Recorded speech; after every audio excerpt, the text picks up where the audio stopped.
Владата на ВМРО ДПМН ја понижува секојдневно работничката класа, истакнаа денеска на пресконференција од Општинската организација на СДСМ Штип.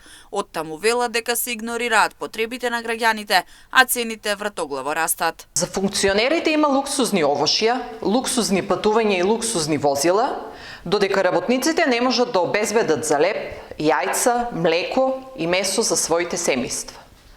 ДПМН ги игнорира потребите на граѓаните, додека животниот стандард продолжува да опаѓа.